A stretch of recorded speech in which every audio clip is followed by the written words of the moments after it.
Ce podcast est disponible en simultané sur SoundCloud. Attention, 3, 2, 1, action. Shut up and sit down. Là, on rentre dans une période où on doit en quelque sorte enfourcher le tigre. Et donc le domestiquer. Je ne céderai pas. Les migrants, c'est comme les éoliennes. L'espèce d'ours et Larry Skywalker. Vous connaissez peut-être cette chanson du duo de rap français Big Flo et Oli. Hommage. J'ai une intolérance aux crustacés. Qu'est-ce qui lui arrive à la 2 ? Il faut faire chauffer l'appareil ? Bonjour et bienvenue dans Prochaine à gauche, le podcast de l'oracle. Le podcast de celui qui a gardé ses bons réflexes de l'époque où il vivait des courses de PMU.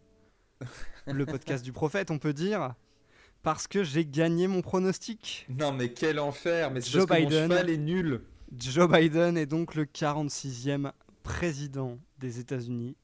Et on va décrypter ça ensemble. Je suis avec mon comparse de toujours, mon co-pilier de comptoir et ce coup-ci le perdant, on peut le dire. On peut dire que tu as perdu, que tu es mauvais. Et oui, non mais attendez, je tiens quand même à dire que mon cheval, jusqu'au bout, il a couru. Et il continue de courir. Les votes ont été truqués. Il court toujours, la course est finie, mais il fait des tours en disant le vote a été truqué. Plus de tours. Sachez-le, aide à truquer les votes pour remporter son pari. En fait, c'était un coup défrancé depuis le départ. Bah c'est ça, c'est moi qui ai sabordé l'élection. Ah bah tout le monde le sait, je veux dire, tout analyste fin politique le sait. Moi, d'ailleurs, Sanders l'a dit. Je le savais en plus que les votes démocrates arrivaient en dernier en général. Parce que c'est plutôt parce que les votes républicains sont dans des zones. Donc oui, on peut commencer par parler de ça, de pourquoi il y a une remontada. En gros, les votes républicains sont surtout concentrés dans des zones rurales, tout à plus fait. faciles à compter. Et donc en général, ils font des départs très forts au début du décompte. Et là, ça a été renforcé par le fait que les républicains votaient beaucoup en présentiel, donc ça arrivait plus vite, alors que les démocrates votaient par la poste. Bah d'ailleurs, et donc ça a fait qu'au début, Trump il partait fort, et j'étais en mode oh non, putain, je suis en train de perdre mon pari. J'y comprends rien parce que moi, vraiment, je partais en mode Biden, il n'y a aucune chance qu'il perde. Sur la fin, j'étais très très convaincu. Et donc voilà, c'est pour ça qu'il y a eu un petit peu cette impression que les démocrates ressortaient de nulle part. C'est à cause du Covid et aussi des endroits où votent majoritairement les républicains et les démocrates. C'est ça. Bah d'ailleurs, si vous voulez vous rendre compte un peu mieux d'à quel point c'est vraiment les zones de campagne qui ont voté Trump, vous tapez élection américaine, vous allez avoir sur Google, vous allez avoir toute la carte des États-Unis, donc avec les votes, les décomptes, etc. Et vous cliquez sur un des États, je dis n'importe quoi, par exemple le Nevada, et vous vous rendrez compte en fait à quel point les zones urbaines ont voté en grande majorité Biden, et les zones rurales, elles, ont voté en grande majorité Trump. Surtout sur les côtes, et c'est ce qui donne. Alors aussi, il y avait des gens qui disaient ouais, regardez, la carte elle est toute rouge et on va nous faire croire qu'il a gagné. Mais parce qu'en fait, il y a des endroits où il y a très peu d'électeurs sur beaucoup de superficie de terrain. Tout à fait. Oui, tout à fait. Et à l'inverse, des endroits très démocrates comme New York ou Los Angeles, où il y a énormément de monde concentré sur des tout petits lieux en fait. Proportionnellement, parce que Los Angeles c'est une des villes les plus importantes du monde en superficie, mais à l'échelle d'un État, ça reste un petit coin quoi. Bah c'est ça, par exemple le Nevada, je crois que c'est là où est Los Angeles, non pas Los Angeles, Las Vegas je crois, donc il y a vraiment beaucoup de superficie où il n'y a absolument personne en fait, donc forcément que la carte elle semble toute rouge parce qu'il y a très très peu d'électeurs dans ces endroits là. Alors du coup Biden il a gagné. Oui, mon cheval est mort. Qu'est-ce qu'on en pense dans les grandes lignes avant de commencer sur des points plus techniques? Bah l'Amérique est sauvée, ça y est, le grand boogeyman est mort, maintenant l'Amérique peut continuer de rouler, c'est ça non? Ah, puis aussi, c'est les nouveaux Avengers, du coup, je te l'ai envoyé sur Twitter, Sanders, je sais plus c'est qui. Abominable ce montage. Ils ont fait la scène de la bataille contre Thanos en collant des têtes de politiciens démocrates. Oui. En plus, c'est très laid, c'est très mal monté. Et c'est absolument horrible, d'ailleurs, il y a même Elon Musk en Iron Man qui apparemment, ils ont un peu oublié très très vite que finalement Trump, au départ, ça lui plaisait plutôt bien.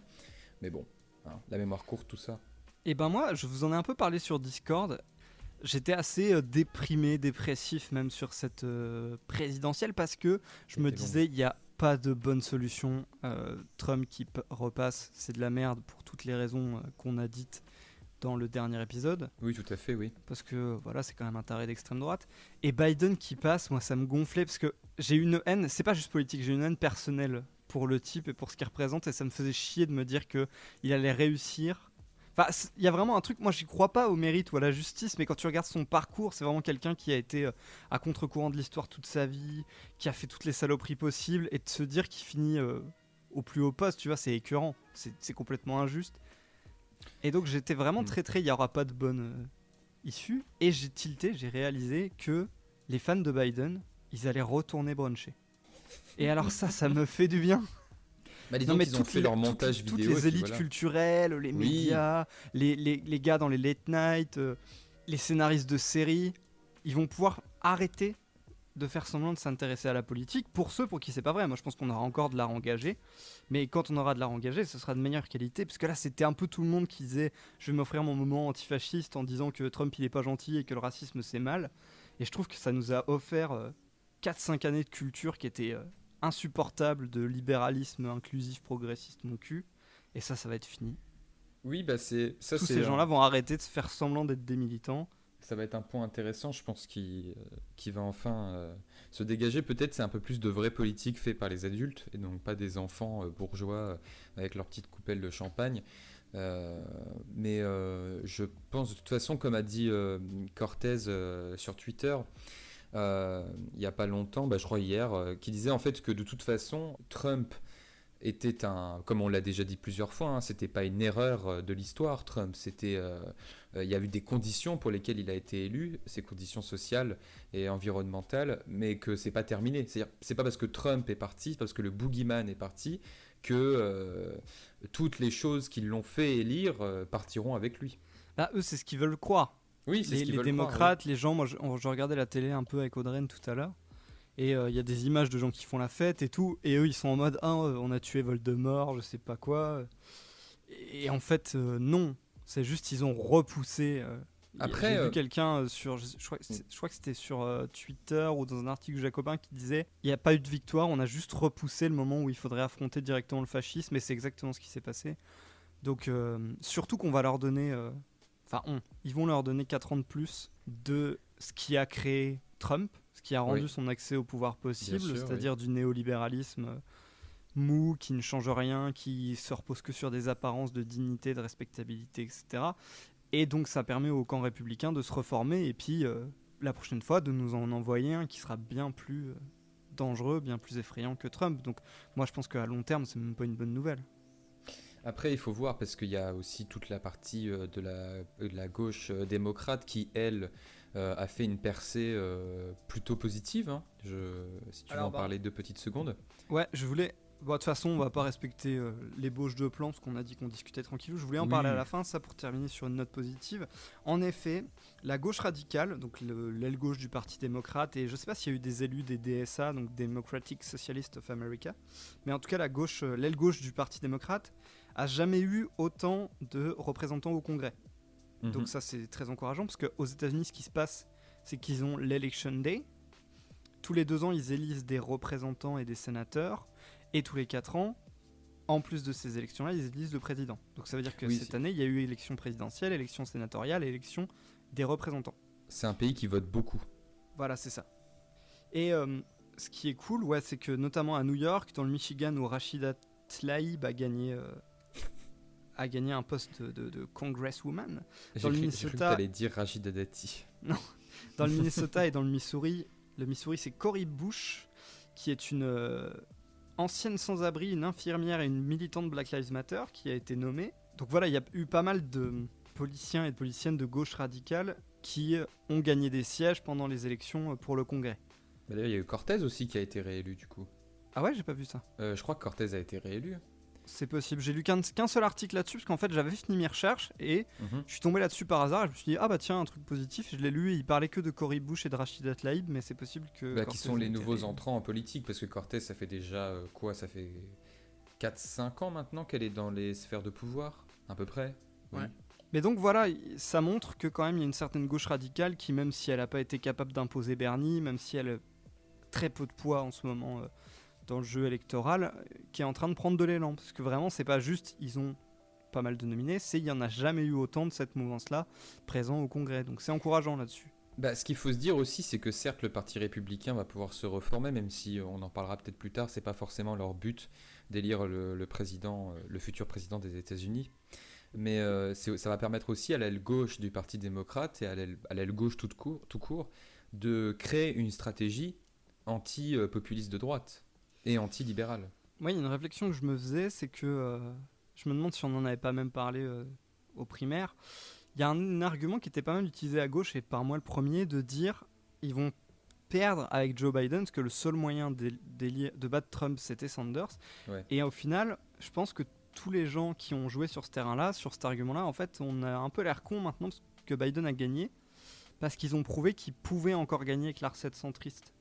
Et je pense qu'il faudrait vraiment qu'on abandonne ça, qui est leur jeu à eux, leur argument à eux, le discours de l'éligibilité. Mm-hmm. Parce qu'en fait, battre Trump, c'est pas une fin en soi. Après, la recette centriste, elle a fonctionné, certes, mais on n'a pas eu la vague bleue. On n'a pas eu la vague bleue. Et aussi, en fait, la victoire, juste ils vont peut-être tout faire pour qu'on juste voit la pas vague ça. bleue. Mais la victoire, elle est assez pathétique par rapport à ce que Trump avait dans les pattes, en fait. Oui. Qui était très discrédité, qui avait quand à même fait.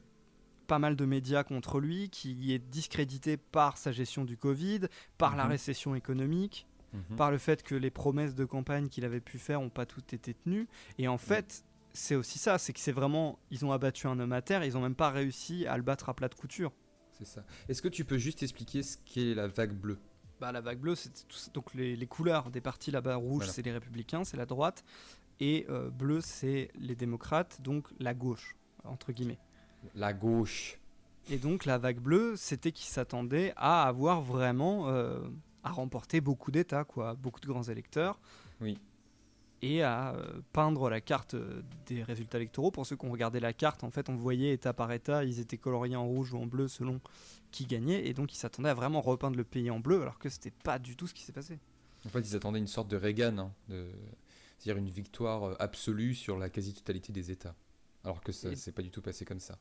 Ouais, ou la dernière vague bleue, vous pouvez aller voir la carte, elle est assez impressionnante, c'était Franklin Delano Roosevelt, donc le gars qui a fait le New Deal, qui était plutôt un démocrate de l'aile gauche, et lui, il avait eu une vraie vague bleue, quoi. Le pays, vous regarderez la carte électorale, je crois qu'il y a 1 ou 2 États qui sont en rouge, enfin, c'est impressionnant. Après, ce qui est aussi, je voudrais revenir là-dessus, c'est que certes, en effet, le plus dur est à venir, mais il faut aussi comprendre que ces mouvements de liesse qu'on voit dans les rues, vous allumez une chaîne de télé en... n'importe laquelle, vous les verrez ces images, ou vous tapez sur Google simplement. C'est aussi parce qu'il y a des populations, des minorités qui se sont fait frapper de plein fouet par la politique de Trump. Et c'est normal en fait qu'il y ait un mouvement de liesse sur ça par rapport à Biden. C'est pas tellement pour Biden, c'est surtout parce que Trump part. Moi, peut-être. Moi, j'aimerais bien avoir des confirmations de ça parce que globalement, une fois de plus, quand tu regardes les chiffres, les minorités les plus touchées ne votent pas et je pense qu'ils y croient pas, en fait. Oui, bien sûr. De Biden. Il y en a les minorités qui votent. La partie des minorités qui votent, ils votent démocrate. Donc en effet, il y en a sans doute pour qui c'était la liesse et la joie à cause de ça, mais moi je pense vraiment que c'est comme chez nous, les exclus, ils votent pas parce qu'ils croient plus. Ça, on peut en parler, si, parce que même si l'abstention reste assez forte, il y a une participation électorale historique sur cette élection. 67%, il n'y avait pas eu autant de participation électorale depuis 1900. D'ailleurs, c'est aussi pour ça que ça a pris autant de temps, notamment avec le vote en différé par la poste. Et ce qui est marrant, c'est que c'est pas uniquement dû à un sentiment anti-Trump, ça a dû jouer, mais Trump, il a 8 millions de votes en plus que la dernière fois, qu'en 2016. Donc il y a aussi des gens qui se sont sentis mobilisés de voter pour lui. Et ce qui est intéressant, c'est qu'on a pu voir, le graphique a pas mal tourné sur les réseaux, qu'il avait mieux scoré dans tous les démographiques, sauf les hommes blancs.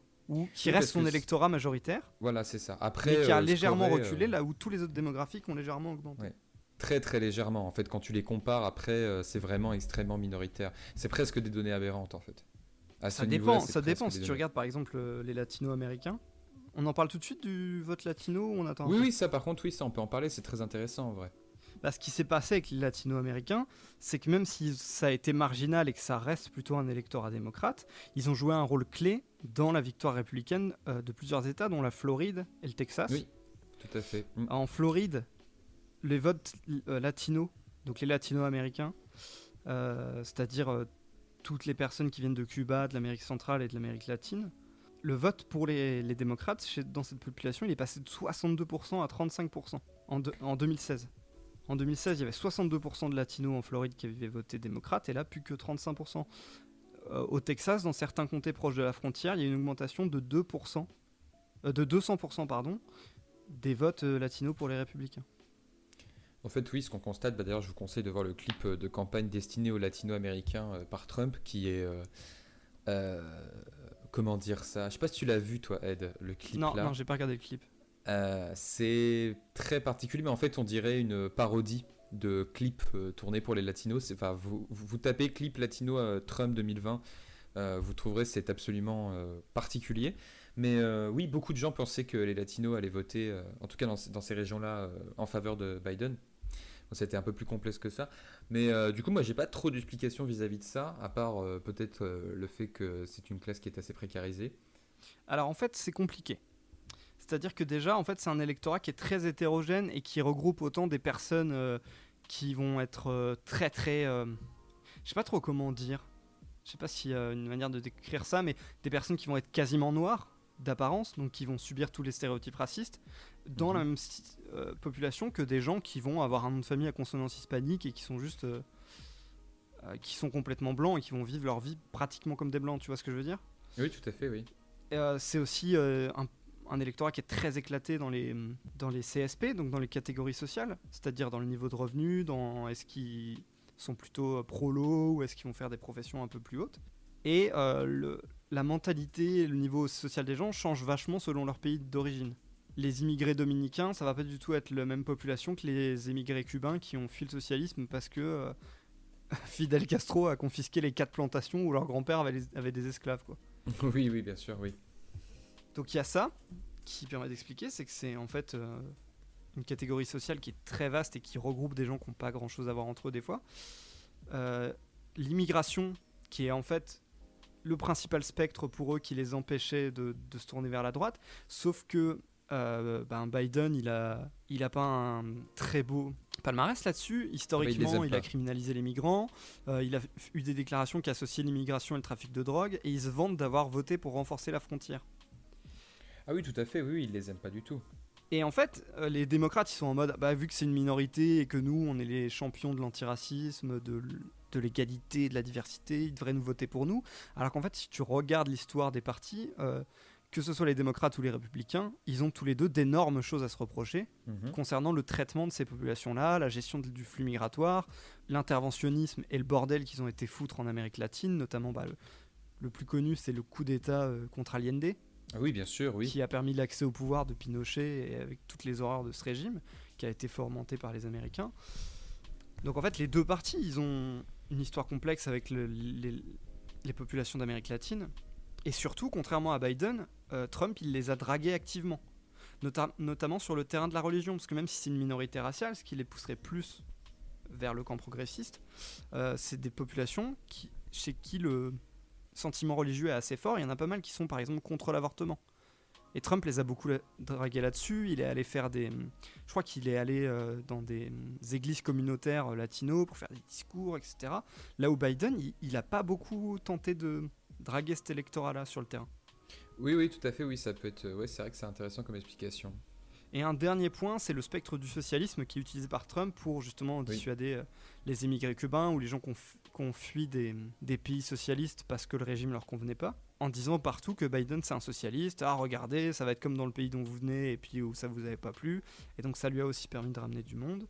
Je regarde s'il y avait d'autres arguments, j'avais fait une liste d'arguments parce que je trouvais ça super intéressant cette histoire de vote latino, mais non, voilà, c'est... Ah, puis aussi, il faut prendre en compte que les hispaniques, Biden c'est pas leur candidate. C'est pas leur candidat démocrate préféré. Ils avaient voté en masse pour Sanders aux primaires. Ils aiment pas Biden, mais pour des raisons compréhensibles, parce qu'il est anti-immigration, il a un passé très lourd là-dessus, il a un passé très lourd contre les minorités raciales, donc voilà, c'est joué. C'est sûr, puis d'ailleurs ça lui colle au cul en ce moment, puisqu'il y a beaucoup de représentants Black Lives Matter, etc., qui sont très très méfiants vis-à-vis de lui par rapport à son passé, qu'on avait déjà abordé d'ailleurs dans un épisode. Oui, notamment son opposition à la mixité dans les cartes scolaires, Aïe, qui aïe, permettait aïe. de l'intégration, enfin une forme de déségrégation en fait, mettre les enfants noirs avec les enfants blancs. Et je Exactement, crois ouais. même que c'était lui qui avait dit qu'il voulait pas que son fils vive dans une jungle raciale ou quelque chose comme ça. Oui, il a été très très violent dans ses propos et dans ses actes d'ailleurs. Oui, oui, donc à mon avis, on va avoir des belles surprises, surtout avec la flic Kamala, du coup. Donc voilà, en tout cas pour finir sur le vote latino, je vous ai donné quelques pistes là-dessus et ça nous paraissait intéressant d'en parler parce que c'est un peu quelque chose qui avait créé la surprise. C'était des votes qui étaient presque garantis au Parti démocrate et au final ce qui s'est passé c'est que il y a quand même une part importante de cet électorat qui a voté pour Trump. Et ça, Exactement. c'était une des curiosités de cette présidentielle. À l'inverse, moi j'aimerais parler de l'Arizona. Alors bon, l'Arizona, tout le monde s'en fout un peu, à part le fait qu'il y a la ville de Phoenix, d'où vient Bella dans Twilight, voilà, sachez-le. Ça c'est des références. Et oui, c'est vrai, exceptionnel. Et qui du coup a toujours été un bastion républicain, pour de nombreuses raisons que je ne vais pas citer ici, vous n'êtes pas dans un cours de droit. Mais en tout cas, ce qui est très intéressant, c'est que là, ils ont voté fortement Biden. Donc du coup, le bastion républicain est passé démocrate, en tout cas pour cette présidentielle. Et notamment, il y a un super article de Mediapart qui s'appelle Élection américaine, l'Arizona, bastion républicain bascule en faveur des démocrates, qui avait fait en août 2020 une petite enquête dans les banlieues de Phoenix, donc en Arizona évidemment, où ils avaient interrogé différents représentants de partis locaux pour savoir un petit peu les mouvances politiques qui se jouaient dans la ville de Phoenix. Et beaucoup pensaient en fait beaucoup ressentaient cette impression que de plus en plus de personnes qui vivent dans les villes en Arizona ont tendance à voter démocrate et qu'en fait les républicains perdent complètement pied dans les villes. Et c'est ce qu'on disait déjà la dernière fois, et on le constate maintenant par le vote, c'est que les républicains sont en train de perdre pied au niveau local. En tout cas au niveau des villes, ils perdent pied. Ils n'arrivent plus à garder leur ancrage. La preuve du coup avec l'Arizona. Du coup voilà, je voulais juste faire un petit aparté sur ça. Parce que je pense que ça illustre bien ce qu'on disait la dernière fois, c'est-à-dire les républicains ne cherchent plus tellement à attirer les villes, à rester dans un ancrage local, mais cherchent plus à envahir les institutions. D'accord, et du coup, il y avait des pistes dans l'article de Mediapart sur à quoi c'est dû. Alors en fait c'est un peu compliqué parce qu'il y a du pour et du... Enfin comment dire, il y a différentes visions de ce qui se passe. Il y en a beaucoup qui pensent en fait que c'est que du marketing et que les sondages racontent n'importe quoi. Il y en a pas mal qui parlent aussi du niveau de vie qui a baissé en Arizona, notamment à Phoenix, ces dernières années. Voilà, il y a aussi un point de vue historique par rapport aux présidentielles précédentes, notamment Bill Clinton qui avait été élu en tout cas en Arizona à l'époque, en 96. Voilà, donc en fait c'est un peu compliqué, je pense du coup comme d'habitude, c'est-à-dire c'est un amas de facteurs qui ont engendré le vote de Biden dans les villes en tout cas. Mais notamment, je pense aussi que la gestion du Covid a probablement un peu joué et aussi le fait qu'il y a une précarisation importante sous le mandat de Trump dans les villes d'Arizona. Moi, il y a un truc que je voudrais... Il y a un truc qui m'a choqué, que je voudrais aborder, c'est aussi dans le traitement français. Des fois, tu as pu entendre des conneries dans le traitement français des élections. Moi, je pense, j'en ai vu une qui était particulièrement affligeante là, avec Bolchegeek qui avait retweeté ça. Jean Messia, donc, qui est un homme politique, je crois que c'est un économiste à la base, proche du Front National. Je crois qu'il a quitté récemment. Il a quitté récemment le Front National. Qui avait déclaré, avant ses présidentielles, personne n'avait jamais entendu parler de Joe Biden. Oui, voilà. Donc 44 ans de vie politique, 8 ans vice-président des États-Unis. Ouais, il a vraiment passé sa vie, mais il a tellement passé sa vie que je crois que c'était le plus jeune sénateur jamais élu. Donc il a vraiment passé sa vie au Congrès. Il a été 8 ans vice-président, c'est-à-dire le deuxième homme des États-Unis. Et donc voilà, Jean Messia... avec sa tête de con d'extrême droite, qui arrive sur les plateaux télé et qui dit personne n'a jamais entendu parler de Biden. Et une fois de plus, c'est qu'un exemple, j'en ai vu pas mal, de à quel point le commentaire politique est parfois d'un niveau affligeant en France. Oui, bah en fait, il y a des gens, tu les invites, il y a des gens qu'on invite à parler. Tu lis 2 articles chez toi, tu te rends compte que c'est des cons. Oui, en fait, ce qu'on constate, c'est qu'il y a eu beaucoup de choses complètement stupides. Il y en a qui disaient littéralement que ça allait péter aux États-Unis suite aux élections. Tu as carrément des médias français qui ont suivi la théorie complotiste de Trump qui disait que les votes avaient été truqués. Donc déjà, on est vraiment à un niveau, c'est-à-dire de débilité profonde, parce qu'il n'y a absolument aucune preuve de cela. D'ailleurs, même les chaînes d'infos américaines, donc les 3 grandes chaînes, je crois que c'est CNN, L'autre, c'est quoi avec le pan là? C'est MSNBC. Merci. Et la troisième, je sais plus c'est laquelle. Qui ont coupé le live de Trump. Donc c'était avant-hier où il racontait de la merde sur le vote. Donc même les médias américains en peuvent plus de lui. Mais oui, il y a eu ça. Il y a eu aussi ce fantasme qu'il allait avoir une guerre civile aux États-Unis suite au vote. Il y en a qui disaient que de toute façon Trump allait gagner parce que regardez, la carte est toute rouge et ils n'ont pas du tout pris en compte en fait les votes par correspondance, alors qu'on savait qu'il allait avoir les votes par correspondance plus tard. Mais oui, c'est ça. Et en fait, moi, ce qui me choque, et c'est un peu un truc, mais on en parle souvent et on fait des blagues souvent sur Twitter là-dessus, c'est à quel point, moi, je pense vraiment qu'on est des amateurs, tu vois. Oui. Nous, qu'on est... J'ai pas un doctorat en histoire des États-Unis, quoi. Qu'on est à la politique, ce que les mecs qui font du tennis le week-end sont à Rafael Nadal. Nous, on aime bien faire ça le week-end, mais on n'est pas des gens sérieux. Écoute, je fais des revers absolument incroyables. Et un truc qui me fume, et souvent je le dis sur Twitter, c'est qu'il y a des gens qui sont payés, dont c'est le métier, qui disent des trucs, ou moi qui fais ça en amateur, et en plus c'est même pas comme si c'était un hobby sur lequel je passe tout mon temps, je sais que c'est bête et je sais pourquoi c'est bête. Et ça me fume. Et vraiment, et je trouve et j'en reparle parce que ça a été criant avec cette présidentielle américaine. T'as vu des trucs sur les chaînes de télé ou en ligne, même France Info qui disait Joe Biden, l'homme qui veut penser les plaies de l'Amérique. Genre, ils ont vraiment aucun recul critique. Ils ont fait un copier-coller de ce que les médias libéraux disent là-bas. Et enfin, moi, je sais pas. Tu vois ce que je veux dire ? Oui, en fait, il y a un appauvrissement de la pensée journalistique vis-à-vis de la politique. On pourrait le noter comme épitaphe d'ailleurs. Je sais pas si c'est vraiment journalistique. Je pense pas que les journalistes collectivement sont plus bêtes. Je pense que c'est plutôt à quel journaliste et à quel penseur on choisit de donner le micro sur les plateaux de télé. C'est pas tellement d'un point de vue individuel, c'est vraiment les structures journalistiques qui, en cherchant absolument nécessairement l'objectivité, ne tombent que dans la stupidité profonde. C'est-à-dire que là on assiste à une... Puis pareil, il y a toujours cette idée de débat, c'est-à-dire on va inviter deux personnes complètement différentes avec un bagage intellectuel complètement différent, avec des idées parfois extrêmement dangereuses, des gens d'extrême droite, etc., des populistes de droite, des conservateurs, pour parler d'un sujet qu'ils ne connaissent en rien et dont ils vont évoquer leurs fantasmes stupide et aberrant. Moi, pour moi, il y a un terme qui s'appelle la lepénisation des médias. Et pour moi, je pense qu'on est quasiment en plein dedans face à ça. C'est-à-dire vraiment cette... Ils invitent n'importe qui sur la droite. Voilà, c'est ça. Ils invitent n'importe qui sur la droite. C'est vraiment... Oui, c'est ça, c'est la lepénisation des médias. C'est-à-dire vraiment que les médias sont en train de devenir complètement... hyper conservateurs en invitant n'importe qui, mais de droite. Et t'as un côté où ils essaient de te dire que d'inviter des gens qui ont des points de vue particuliers, c'est forcément bon pour la démocratie et pour la diversité d'opinions, le débat, etc. Et c'est des gens qui penseraient que c'est progressiste d'inviter Hitler pour parler de la question juive parce qu'il a un avis tranché sur la question, quoi. Oui, voilà, c'est ça en fait. On en est arrivé là, c'est terrible.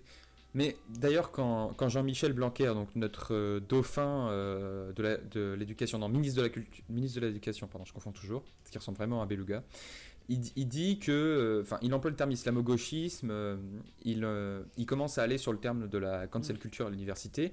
C'est finalement une suite logique qui se passe déjà dans les médias, c'est-à-dire en fait que on ne peut plus rien dire, il y a cancel culture machin, du coup on va inviter des gens qui ont un vrai avis complètement discordant, qui est en fait un avis tout à fait légitimisé dans la société.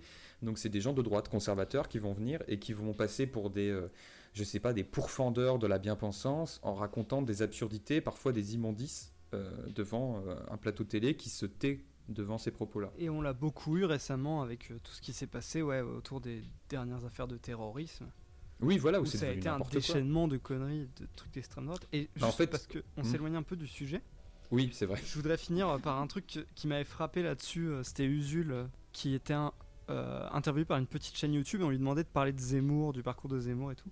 Et il disait, en fait, on a un niveau sur les plateaux de télé de pensée qui est tellement bas, des gens qui sont tellement bêtes, tellement incultes, que quand Zemmour se pointe et qu'il sait vaguement qu'il y a eu 4 républiques avant la 5e, il connaît 3 dates de l'histoire de France et il sait parler de Napoléon, tout le monde est là. Oh bah dites donc, Éric Zemmour, il en a sous le pied, hein, il est malin.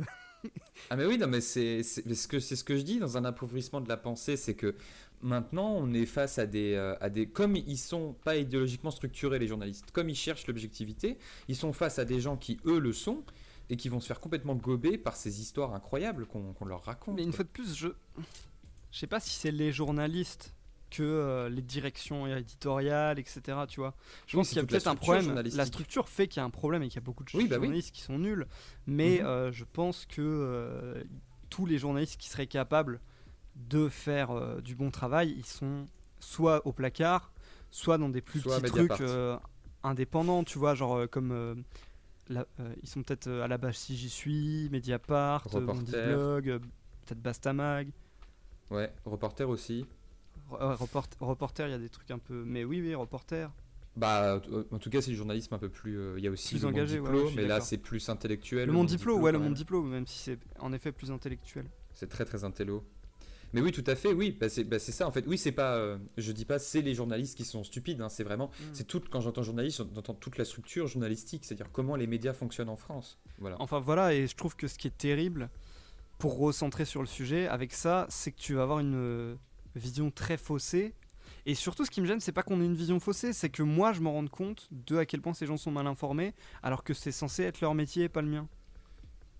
Et du coup, t'as une vision sur les événements qui est extrêmement faussée, extrêmement biaisée, souvent à droite, et au mieux qui est un relais de la propagande américaine. C'est-à-dire que Yann Barthès, qui était extatique devant Clinton et qui a pleuré parce que Trump était élu, là, les trucs que tu voyais, ils tenaient bien à te montrer que les fans de Trump, c'était des débiles, et que Biden est...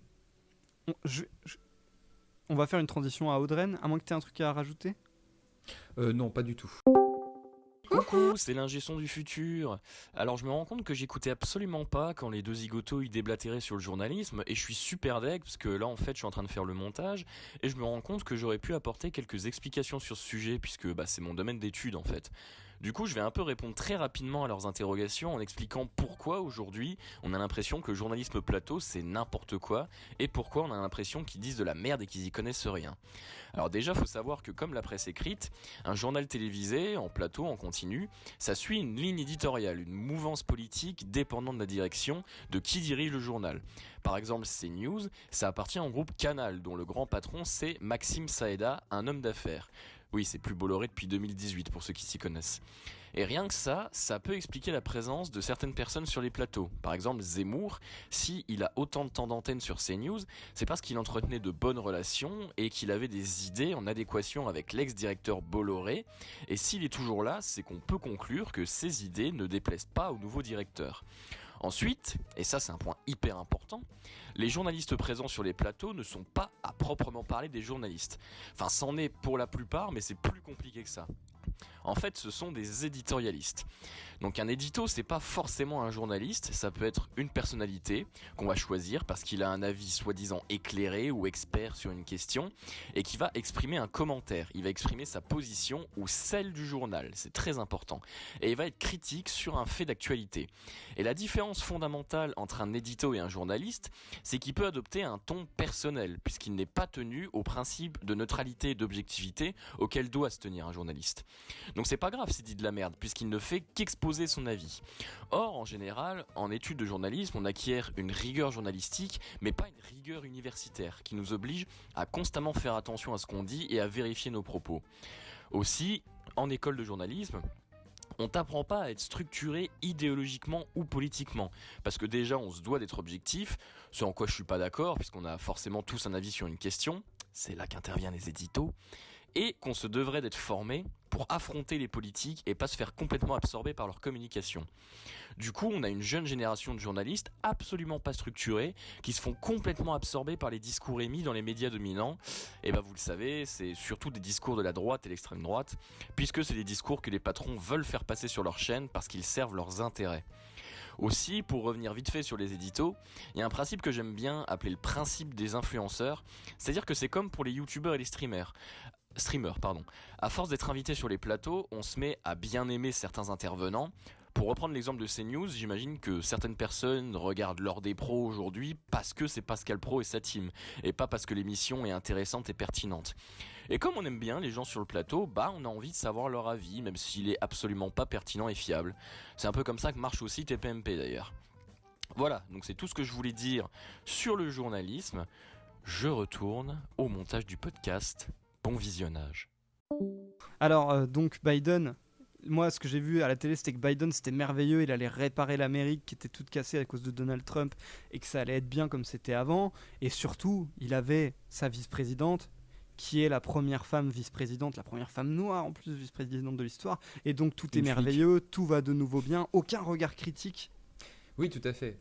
Tout à fait. Et donc, c'est pas la meuf qui est genre soudainement devenue noire alors qu'elle l'était pas. Ou alors en fait, elle est métisse noire et indienne, mais selon ce qu'ils ont besoin de mettre en avant, ils disent qu'elle est noire ou qu'elle est indienne. Tu peux trouver des titres d'articles où c'est en mode la première femme indienne à machin et la première femme noire à machin. Donc elle est pas devenue noire du jour au lendemain, mais elle a un petit peu une identité raciale variable selon les besoins du moment. C'est pratique. Et donc on parle de Kamala Harris, et c'est le moment de...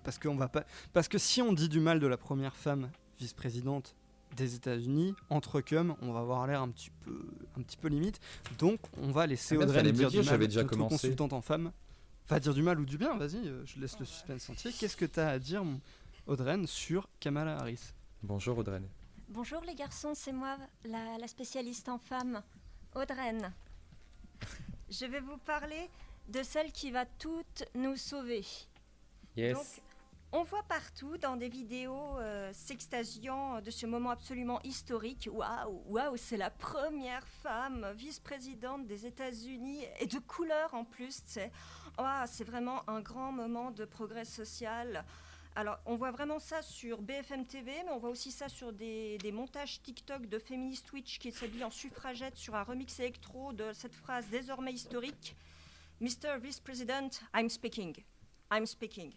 Très efficace, une phrase très efficace. Oui, donc le I'm speaking, c'était quand... Donc il y a eu un débat des présidents, des candidats au présidentiel, et il y a eu un débat de leur vice-présidente où elle a affronté Mike Pence, et à un moment il lui coupait la parole, et en gros elle l'a renvoyé dans ses buts en disant I'm speaking. Oui, et tout le monde était en train de dire ah waouh, une femme forte et tout. Alors par contre, Edouard, I'm speaking. I'm speaking. Donc voilà, Kamala Harris, c'est la girl boss que les USA attendaient, que nous attendions toutes. On brode cette phrase maintenant célèbre sur nos masques contre le virus parce que c'est le symbole anti-Trump, tu vois. Un peu comme le symbole, elle est présentée un peu comme le symbole de la fin de l'ère anti-Trump. Et franchement, c'est beau. Je pense que la situation des femmes va aller mieux désormais. En plus, elle met she, her sur sa bio Twitter comme pronom, c'est quand même vraiment spectaculaire. Donc, c'est grosso modo tout ce qu'on raconte de Kamala Harris à la télévision. On va un petit peu plus analyser qui c'est Kamala Harris. Donc, Kamala Harris, c'est cette femme partie de rien. Une métisse entre un père jamaïcain, bon, ok, il était économiste et professeur émérite de l'université Stanford, mais bon. C'était des petites gens. Des petites gens.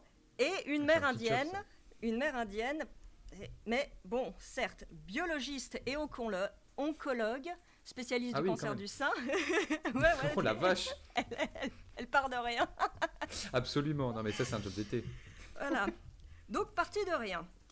Elle fait des études en sciences politiques prestigieuses et devient procureure générale de Californie de 2011 à 2017, puis sénatrice au Congrès des États-Unis depuis 2017.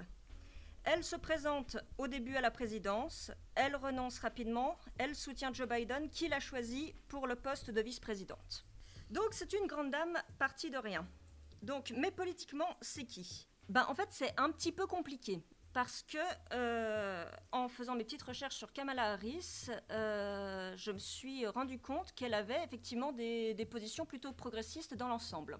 C'est-à-dire que, par exemple, elle s'est notamment placée favorable au Medicare for All de Joe Biden. Elle l'a soutenu, elle a précisé qu'elle le soutiendrait. De Sanders, donc une sorte de, comment dirais-je ? De sécu, en gros, voilà. C'est l'idée que l'État paye pour les soins médicaux, comme c'est le cas en France. Enfin, en France, c'est pas tout à fait la même chose. En France, il y a deux payeurs, donc c'est le payeur privé qui va être la mutuelle et le payeur de l'État, le payeur public, qui est donc la Sécu. Et le Medicare for All, le projet de Bernie Sanders, c'était eux de faire un projet à payeur unique, où c'est l'État qui paye pour les soins de santé des citoyens. Et ça, c'est pareil, une augmentation des impôts. Et alors ça m'a vraiment surprise, parce que c'est vraiment une position qui n'est pas très appréciée des politiciens américains, honnêtement. Donc, elle a aussi des positions écologistes. Elle a parrainé une proposition d'Elizabeth Warren, qui s'était aussi présentée pour la présidence au Parti démocrate. Ouais, les primaires. Alors, bon, faut pas déconner, hein, elle se place pas contre le capital, Elizabeth Warren et Kamala Harris. Hein, c'est en fait, faire prendre conscience en fait aux grosses entreprises qu'ils ont beaucoup d'intérêt à devenir écologistes eux-mêmes. Et ça permettrait, en fait, s'ils font eux-mêmes le changement vers l'arrêt des énergies fossiles, ça permettrait, en fait, aux contribuables de ne pas participer à cette transition écologique. Donc, elle se place quand même plutôt pour les entreprises, mais écologiques SVP. Ouais, le fameux capitalisme vert. Qui va sauver la planète. Qui va sauver la planète.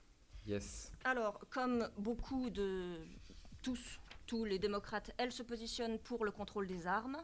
Elle se positionne aussi pour la sanctuarisation de San Francisco. Donc, en fait, c'est typiquement américain. Et en fait, c'est considéré que certaines villes sont des sanctuaires pour les personnes racisées. D'accord, je connaissais Donc, pas. ça, j'ai fait vraiment en gros parce que je ne vais pas expliquer en long en large. Et puis, j'ai pas suffisamment fouillé. Mais en gros, voilà. Elle a aussi refusé pendant sa carrière. Elle a refusé de défendre l'interdiction du mariage homosexuel devant un tribunal. Elle s'est positionnée pour des lois protégeant les LGBT et victimes de discrimination. Et bon, elle a tenu des propos pas très courageux, mais qui sont quand même assez étonnants pour une Américaine, où grosso modo elle dit que les Palestiniens ne sont pas tous des méchants. C'est déjà pas mal. C'est déjà pas mal. Donc, voilà. Donc du coup, Kamala Harris, elle est vachement bien, elle va sauver le monde des girl boss. Non, c'est la girl boss qui va sauver le monde. Oui, c'est vrai. C'est ça. C'est la girl boss qui va sauver le monde. Eh ben, a priori oui, sauf que si vous voulez mon avis fin, mon avis politique hautement pointu, c'est une belle grosse mascarade bien hypocrite comme les démocrates nous ont habitués. Et en fait, je trouve même que c'est pire. Je pense que Kamala Harris, c'est un peu la fin de l'ère MeToo. C'est vraiment, vraiment quelque chose de très sournois. Je prophétise la fin de l'ère MeToo avec Kamala Harris. On verra si j'ai raison. Ah oui, quand même. Qu'est-ce que t'appelles la fin ? Pour moi, la fin de l'ère MeToo, c'est déjà le cas.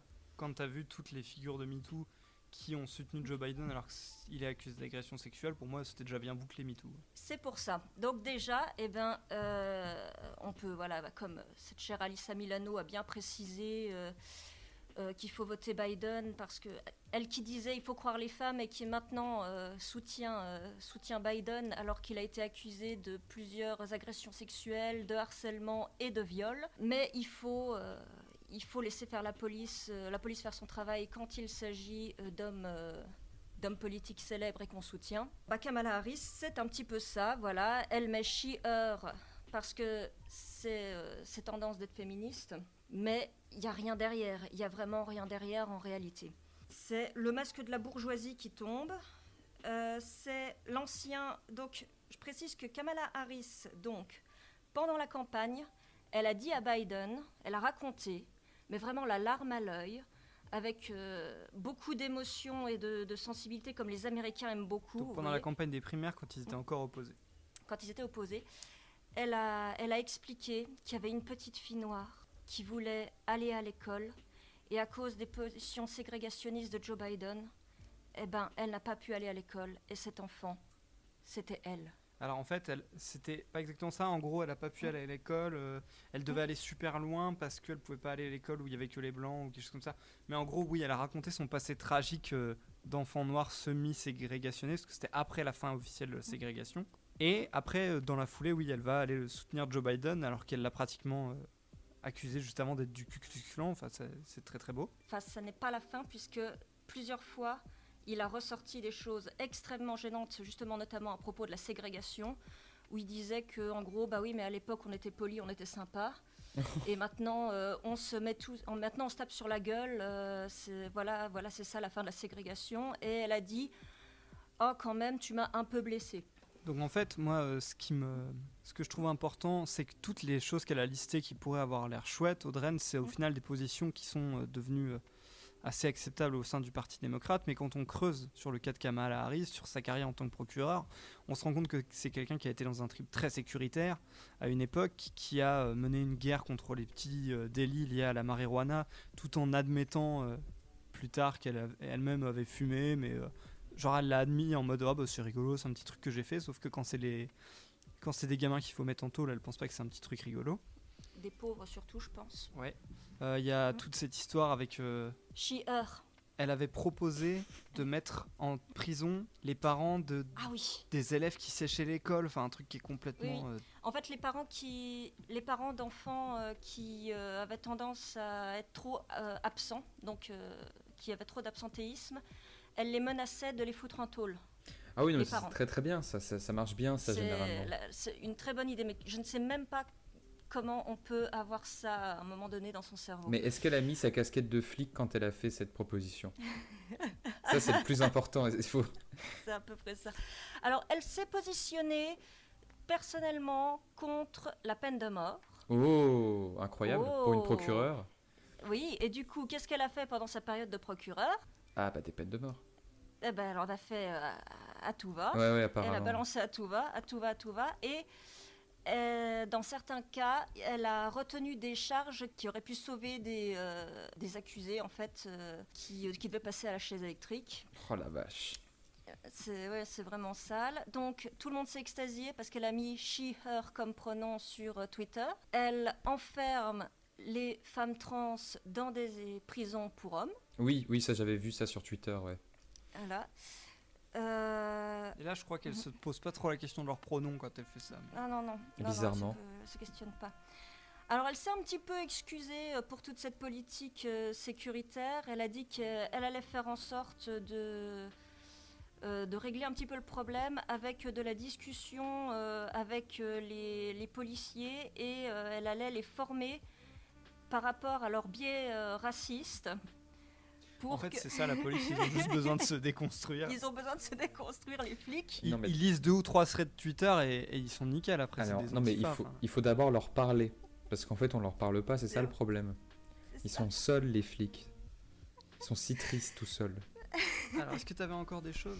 Eh bien voilà, donc c'est une femme qui se positionne pour Biden sous le giron Girl Boss, qui donc soutient un homme qui a été à de nombreuses reprises accusé d'agression sexuelle, etc.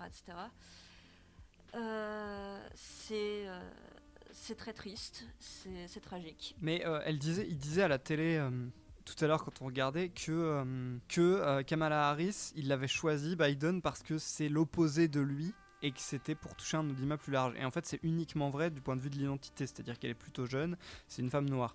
Mais en fait, du point de vue de la politique, c'est exactement les mêmes. C'est-à-dire que c'est l'aile centriste et proche des grosses entreprises de Wall Street, etc., du Parti démocrate.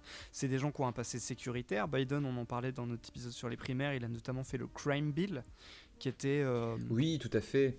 Qui était un décret dont le but était de faire que la justice soit plus répressive, notamment avec les petits délits liés à la drogue, etc., qui a été un fléau pour notamment les pauvres et la communauté noire. Ils s'en étaient vantés d'ailleurs. 5 fois plus, je crois 5 fois plus d'enfermement noir, si je ne me trompe pas. Et qui, donc voilà, qui a eu des positions ségrégationnistes, etc. Enfin, à demi-mot, quoi, mais dans l'idée, dans les faits, oui. Et qui s'est repeint en progressiste, en MeToo, en drapeau arc-en-ciel, tout ce que tu veux, pour s'adapter aux besoins du moment. Et les deux, c'est ça. Les deux, c'est des néolibéraux sécuritaires qui ont eu un passé très réac, qui ont eu l'habitude d'être du mauvais côté de l'histoire, du côté opposé au progrès, et qui se sont repeinturlurés en progressistes pour se faire élire parce que c'est les besoins du moment. Mais les deux, c'est exactement les mêmes, et c'est même assez troublant.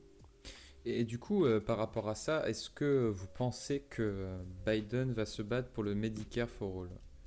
Pour la Sécu, quoi. Je n'y crois pas une seule seconde. Aucune chance. Parce qu'en plus, il a dit qu'il était contre. Il a dit lui-même qu'il était contre et il a plusieurs fois défendu les intérêts des assurances privées et l'idée du recours aux assurances privées. Parce qu'il a dit qu'il voulait élargir le Obamacare. Je pense qu'il va le faire, mais de façon très ridicule, comme Obama l'avait fait, quoi. C'est-à-dire un petit truc pour dire regardez, je l'ai fait, merci, votez pour moi. C'est à peu près ça, oui. Ouais, donc oui. Ok. Et D'accord. voilà, au niveau des droits des femmes, il y a quand même quelque chose qui sera certainement moins pire que sous Trump. C'est-à-dire que sous Trump, les droits à l'IVG étaient en train de se restreindre de plus en plus. Et il y avait un très gros risque.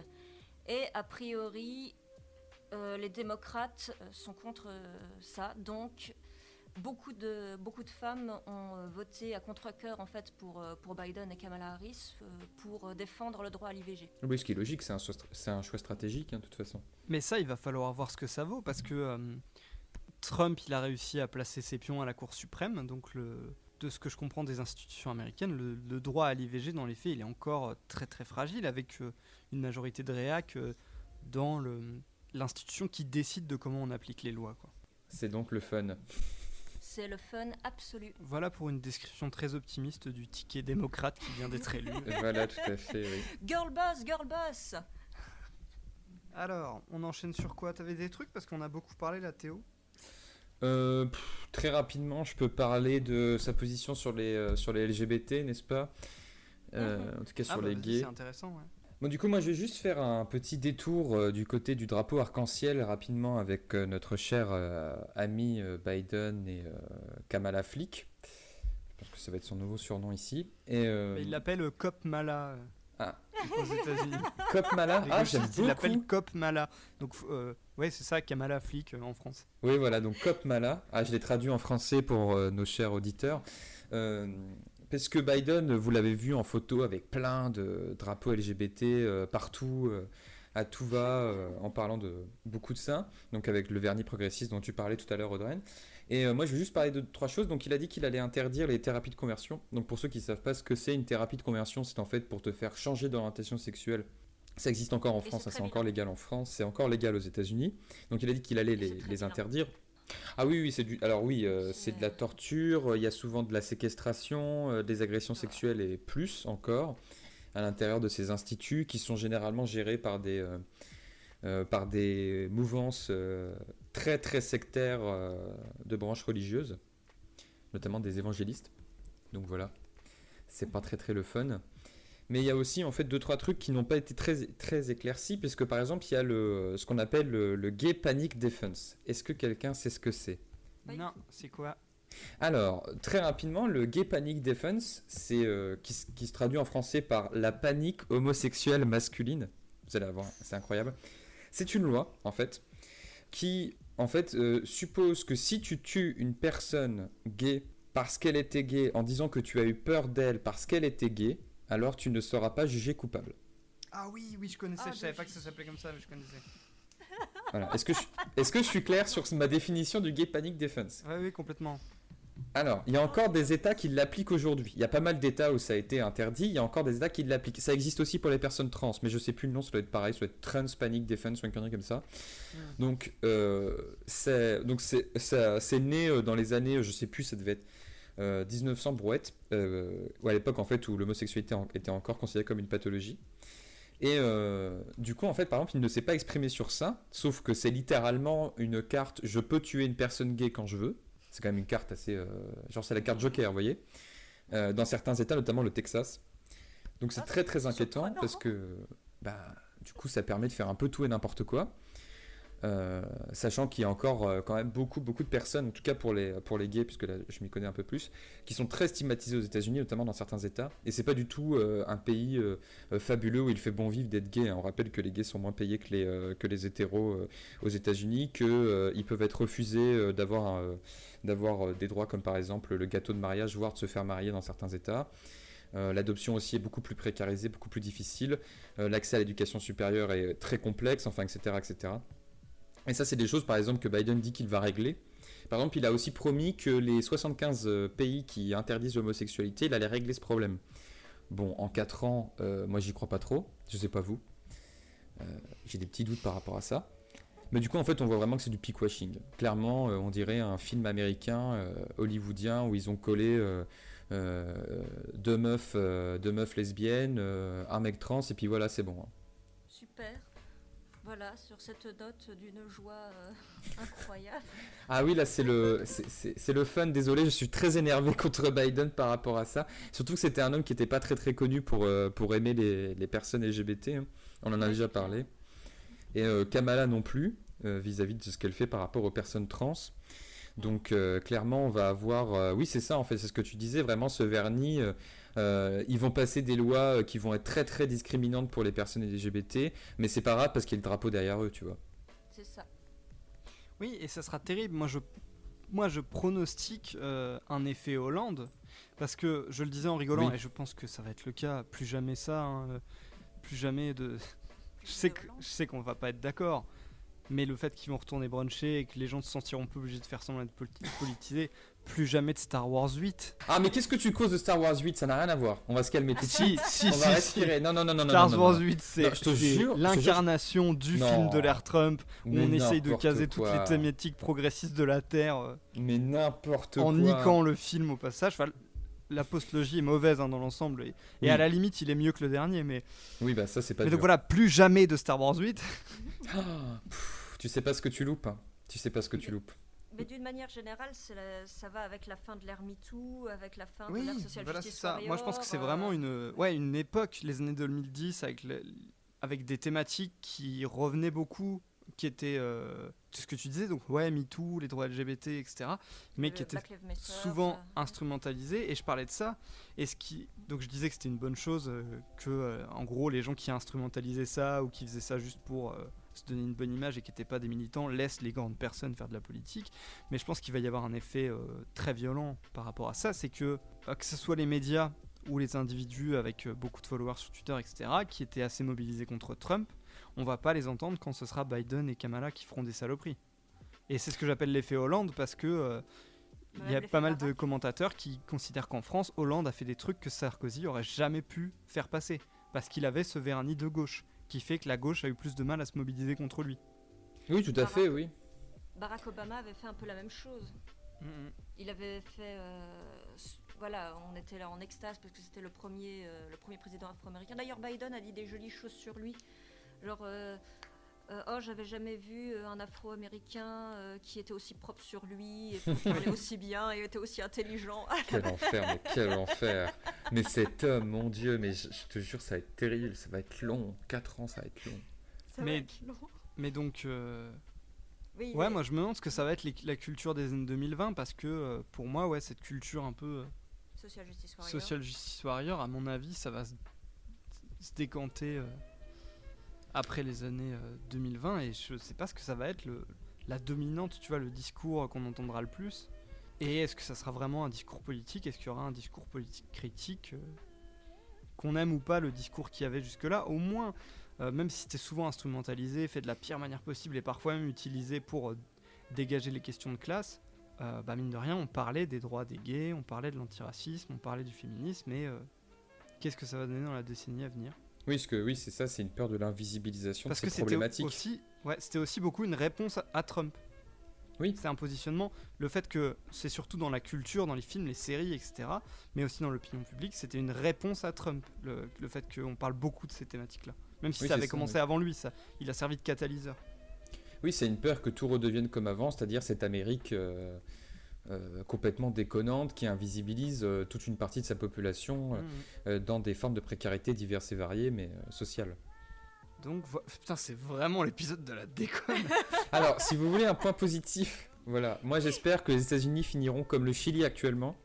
Je pense que tu en as peut-être entendu parler, Edouard et Audrey. Ils refont leur constitution, il y a eu un soulèvement populaire. Soulèvement populaire et surtout féministe.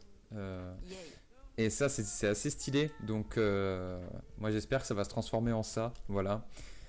C'est parti d'un ticket de métro et maintenant ils sont en train de créer leur propre constitution. Donc,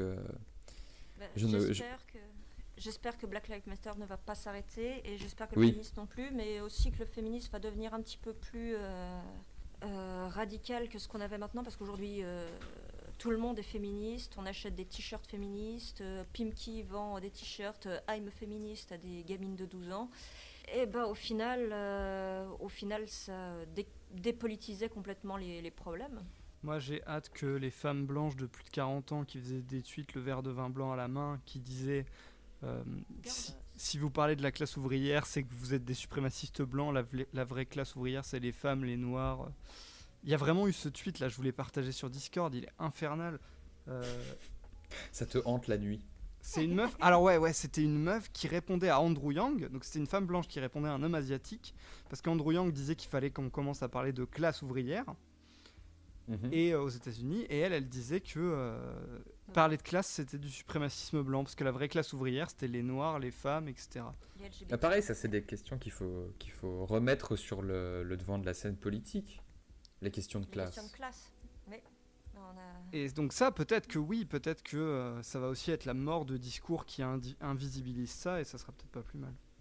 Et aussi que les personnes LGBT, les queers, se repolitisent un peu aussi de façon plus radicale, parce qu'il y a un peu le même problème, c'est-à-dire c'est devenu tendance et c'est devenu tout le monde a un drapeau LGBT chez soi, les baskets LGBT, la coque de téléphone LGBT, ta série LGBT du dimanche, ton machin, alors qu'en fait il y a des véritables luttes politiques qui sont très importantes, encore évidemment dans nos sociétés occidentales, et qu'il y a encore beaucoup de choses à gagner. Alors du coup... Reprends les moyens de production. Inclusion. Non, on a ça dit va pas très à vite. chaque fois. Alors moi j'aimerais conclure... je vais d'abord faire un point rapide sur le Sénat. Donc le Sénat, il est en passe d'être remporté de justesse par les Républicains. Yes. Et en quoi c'est important? Parce que le Sénat a beaucoup de droits de veto et il y a beaucoup de choses qui passent, qui ont besoin de l'approbation du Sénat.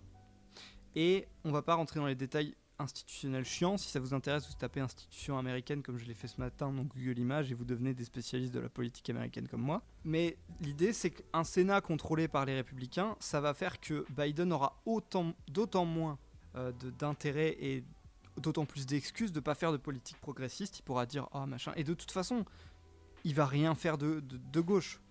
Une des premières choses qu'il a dit après sa victoire, qu'on a vu pas mal sur les réseaux et à la télé, c'était « je suis pas là pour qu'il y ait de la dissension, je suis là pour qu'on se réconcilie avec les électeurs de l'autre bord ». Je sais plus comment il le formulait, mais vraiment je suis un centriste, je suis presque un républicain. Vous allez voir, ça va être maxi-centriste. Et donc, je suis un républicain, mais je suis bleu. Ça va être ça va être un... Ah ça, on n'en a pas parlé.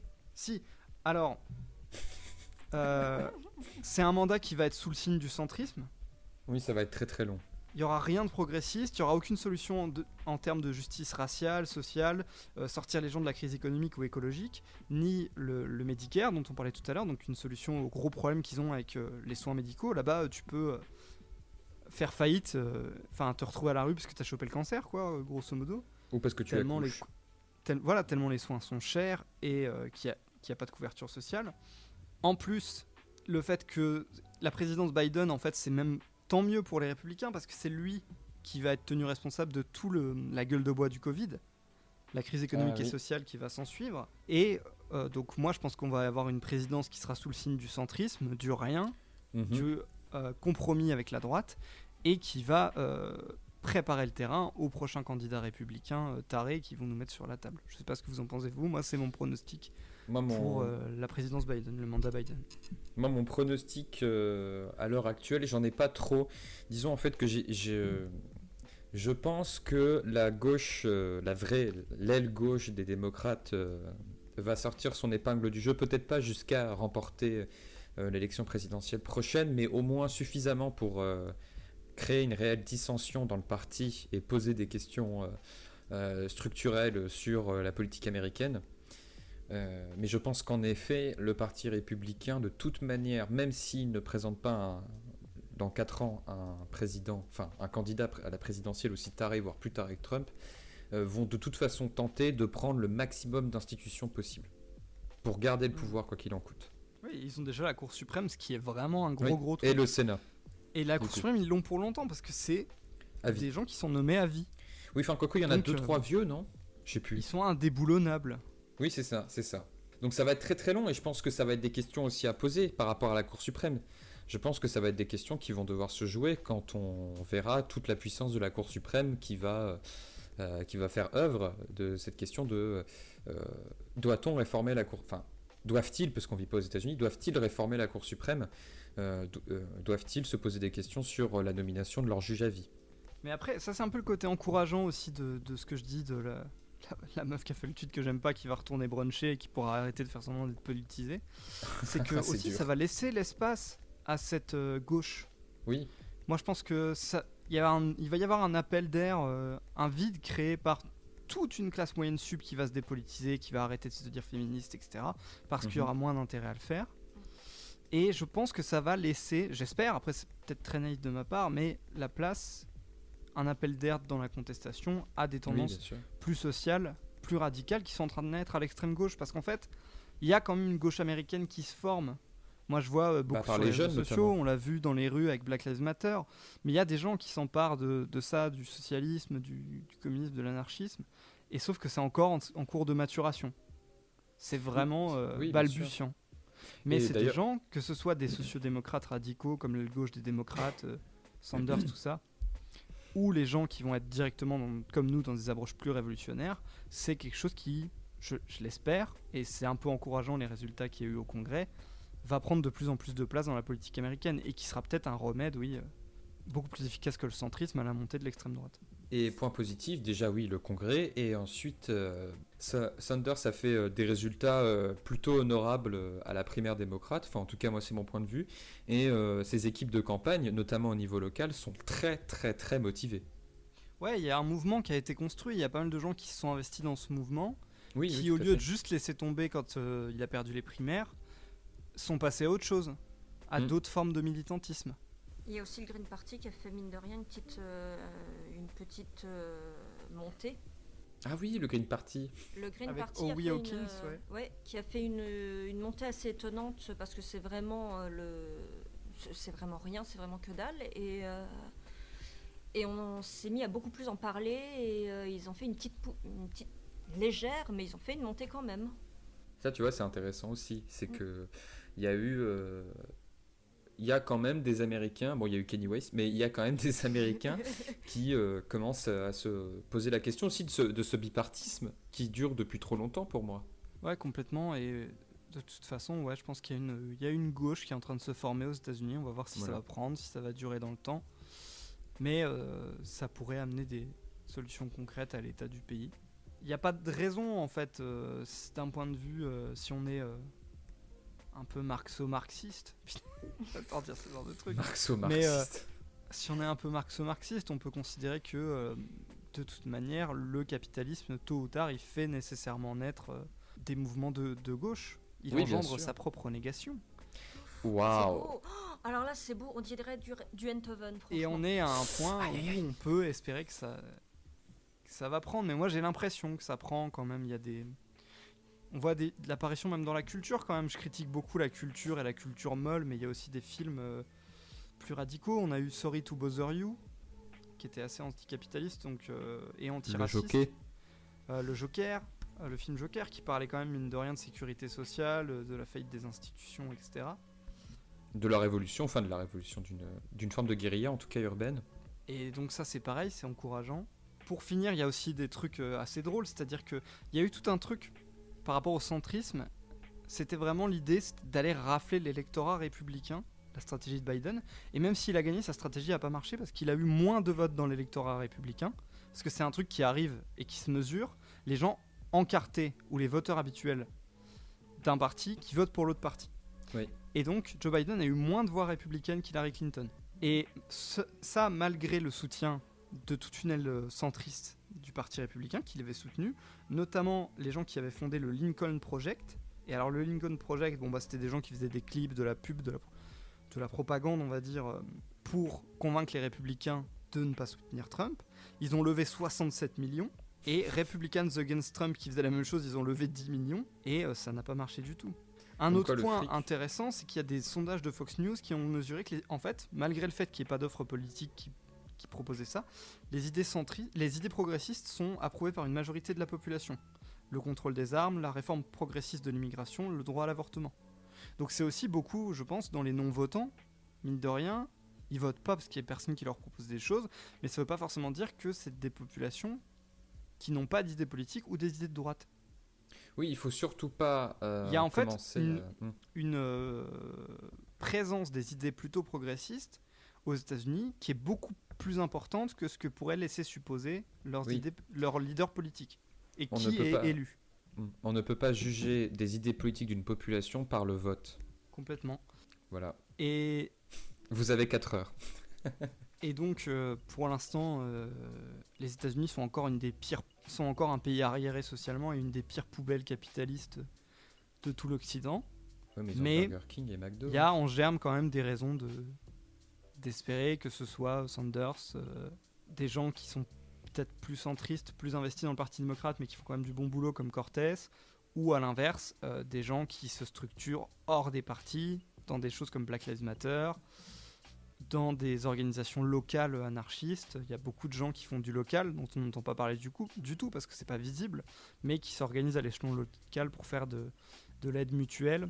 Mutual aid, je sais pas trop comment ça se traduit en français, mais en tout cas du soutien entre les gens, mettre des choses en place, des moyens d'action, et tout un mouvement syndical aussi, dont on parle pas beaucoup, mais qui existe. Tout à fait. Voilà, pour finir sur une note d'espoir, il y a des choses aux États-Unis qui pourraient prendre de l'ampleur. Mais Donc, finalement, pour l'instant, c'est une poubelle, et cette élection n'a rien apporté de positif. À part que Donald Trump va déprimer parce qu'il a perdu. Oui, ça c'est bien ça. Et Ça, il c'est a l'air très, très bien. complètement abattu, alors que... Oui, en il y a vrai, des photos de lui. Il a réussi une fois à pleurer. braquer la banque, il devrait être content, mais non. Ah, mais toujours plus, toujours plus. Donc voilà, si ça peut vous consoler, dites-vous qu'à l'heure qu'il est, Donald Trump tire la gueule. Moi, j'aime C'est bien. parfait. Et bien sûr, oui, dans les choses encourageantes, il y a tout ce qui s'est passé avec Black Lives Matter cet été, qui était très impressionnant, très inattendu. Pourquoi pas un truc que naissent de ça, des sortes de gilets jaunes américains, un mouvement social fort. Ah, bah ça serait on bien. sait pas, on a le droit de rêver. Bah, on peut, oui. On va rêver, voilà. L'année 2021 sera une année de rêve. Et plus jamais de Star Wars 8. Non mais oh Non, en vrai, je déteste pas Star Wars 8. Je T'as trouve bien que raison. C'est un film politiquement Chewbacca devient gloubi-boulguesque, mais qui a des qualités qui restent quand même assez beau à regarder. Donc Il y voilà. a des sabres laser, c'est ce qui compte. Et Chewbacca devient vegan. Chewbacca de... Putain, alors ça fait partie des trucs. C'est vraiment à la truelle. Laissez On Star fera Wars un 8 épisode sur tranquille. Star Wars 8. Allez, on enchaîne, on n'a plus le temps là. Et ben, on va enchaîner tout simplement en vous disant à la prochaine. Oui, les réseaux on sociaux. On sait pas trop quand est-ce qu'on revient, on n'a pas d'épisode prévu là prochainement, on va voir. On va voir, Tout on va à vous fait. surprendre, on va se Oui. surprendre, on va vous surprendre. Et on peut les C'est ça qui est surprendre beau. où aussi De quoi? On peut les surprendre où aussi On Sur peut vous quelle plateforme surprendre sur Facebook, L'enchaînement. sur Les Twitter, professionnels. Yes. et on J'ai peut même failli vous gueuler pour surprendre. les réseaux sociaux. Et on peut même vous surprendre sur SoundCloud. Incroyable. Et ça, c'est beau. exceptionnel. Et c'est Et très ça, très beau. C'est la démocratie citoyenne. Yes. Venez parce que je me fais chier à faire des belles miniatures sur SoundCloud. Oui. Voilà. Bon, bah du coup, on vous dit À la prochaine. à la prochaine. Et comment faire autrement? The best solution is to devolve power down to people. Bon, vous savez, le diplôme, ça sert simplement à constituer une espèce de valeur marchande du savoir. La violence des riches, c'est ça. C'est que le déficit public, il n'existerait pas s'ils payaient leurs impôts. Ce que je crois, c'est qu'il n'y a plus. C'est pour ça que la social-démocratie sombre, coule à pic avec tout son appareil.